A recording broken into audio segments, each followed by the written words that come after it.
श्री स्वामी समर्थ, श्री गुरुदेव दत्त.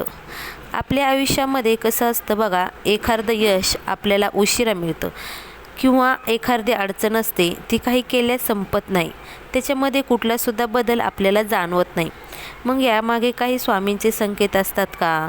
आपल्या मनामध्ये एक प्रश्न वारंवार येतो की मी जे करत आहे ते स्वामींच्या मर्जीने आहे का? स्वामींचे उत्तर हे आपल्याला एका अनुभवातून किंवा आपल्याला परिस्थितीतून मिळत असते का? स्वामींची मर्जी ओळखण्यासाठी आपल्याला काय करावे हे आपण आजच्या व्हिडिओमध्ये पाहणार आहोत. की तुम्हाला एखाद्या प्रश्नाचं उत्तर जर मिळत नसेल तर खरंच स्वामींची मर्जी त्याच्यामध्ये आहे का? चला तर आपण ते जाणून घेऊया आजच्या व्हिडिओमध्ये. बघा, एखाद्या गोष्टीसाठी स्वामींची मर्जी आहे की नाही हे कसे ओळखायचे? सगळ्यात पहिला संकेत म्हणजे आपल्या मनाची अवस्था. एखादा निर्णय घेतल्यानंतर मन शांत वाटते का? आतून एक स्थिरता, विश्वास जाणवतो का? स्वामीची मर्जी असेल तर बाहेर कितीही अडचणी असल्या तरी आतमध्ये भीती नसते. उलट निर्णय योग्य नसला तरी मन अस्वस्थ राहत नाही. वारंवार शंका येत नाही, भीती वाटत नाही. हे स्वामींचे सौम्य इशारे असतात की आपल्याला त्यांची मर्जी आहे. दुसरा संकेत असतो अडथळे. बघा, बरेचदा आपण म्हणतो की स्वामी मदत करत नाहीत, पण प्रत्यक्षात ते अडवत असतात, कारण पुढे धोका असतो. स्वामीची मर्जी नसताना काम वारंवार अडकते, कागदपत्रे अडकतात, लोक बदलतात, वेळ जुळून येत नाही. हा नकार नसतो, तरीही त्यांच्या संरक्षणाची कृपा असते. उलट स्वामींची मर्जी असेल तर मार्ग हळूहळू का होईना पण उघडत जातो. तिसरा संकेत आहे की लोकांमधून मिळणारे संदेश. एखाद्या अनोळखी माणूस आपल्याला भेटतो आणि योग्य शब्द बोलतो, एखादा सल्ला मिळतो, एखादी गोष्ट नकळत तो बोलतो, परंतु हा योगायोग नसतो, तर आपल्याला ती आपल्या व्यक्ती भेटण्यासाठी स्वामींचा हा संकेत असतो, हे लक्षात ठेवा. अशा वेळेला आपला अहंकार बाजूला काढून शिकलं पाहिजे की ह्याच्या मागं स्वामींची मर्जी आहे. चौथा संकेत म्हणजे स्वतःच्या सवयीमध्ये होणारा बदल. स्वामींची मर्जी असेल तर आपोआप चुकीच्या सवयी सुटू लागतात. खोटे बोलणे, आळस, राग, अहंकार कमी होतो. सेवेकडे आणि नामस्मरणाकडे ओढ जास्त होतो. कोणी सांगितले म्हणून नाही, तर आतूनच आपल्याला प्रेरणा मिळते आणि हा बदल म्हणजे स्वामींची साथ असणे आहे. पाचवा संकेत म्हणजे अपयशानंतरची स्थिती. स्वामीची मर्जी नसली तरीही भक्त पूर्णपणे तुटून जात नाही. अपयश येते, पण त्यातून काहीतरी शिकायलाही मिळत असते. मन खचत नाही, उलट अधिक ते प्रबळ होते. जर एखाद्या अपयशानंतर आपण अधिक शांत, अधिक समजूतदार आणि अधिक नम्र होत असू, तर ते स्वामींच्या मर्जीचं आहे, हे लक्षात ठेवा. आणि सगळ्यात महत्त्वाचा संकेत म्हणजे अहंकार. बघा, मी हे केलं, हे माझ्यामुळे झाले, असा भाव वाढत असेल तर स्वामींची मर्जी दूर जाते.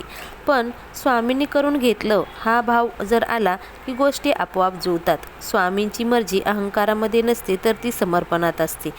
सातवा संकेत म्हणजे नामस्मरण आणि सेवा. जेव्हा स्वामीची मर्जी असते तेव्हा संकटात सुद्धा नाम सुटत नाही, उलट नामात अधिक गोडी लागते. सेवा करताना थकवा जाणवत नाही, ओझे वाटत नाही, समाधान मिळते. बाह्य यश मिळाले नाही तरी अंतःकरण आपले भरलेले वाटते. ही स्वामींची मर्जी असते. स्वामींची मर्जी ओळखायची एक वेगळी खूण म्हणजे मनामध्ये प्रश्न असतात पण तक्रार राहत नाही. हे का झाले असा प्रश्न पडतो, परंतु हे माझ्या बाबतीतच का अशी कुरकुर आपल्यात नसते. इतरांशी तुलना कमी होते.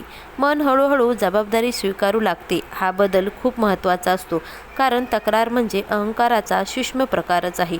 जेव्हा तक्रार कमी होते तेव्हाच माणूस स्वामींच्या मर्जीमध्ये प्रवेश करतो. तक्रार थांबणे हे स्वामींच्या कृपेचंच लक्षण आहे. स्वामींची मर्जी ओळखण्यासाठी नववा संकेत म्हणजे गोष्टी जबरदस्तीने जुळवाव्या लागत नाहीत. स्वामीची मर्जी नसताना आपण सतत गोष्टी ओढून ताणून जुळवतो, लोकांना समजावतो, परिस्थिती नियंत्रित करण्याचा प्रयत्न करतो, स्वतःला थकवतो. पण स्वामीची मर्जी असेल तर फार प्रयत्न न करता योग्य वेळेला योग्य घडते. सगळे सहज होत नाही, पण जबरदस्ती लागत नाही.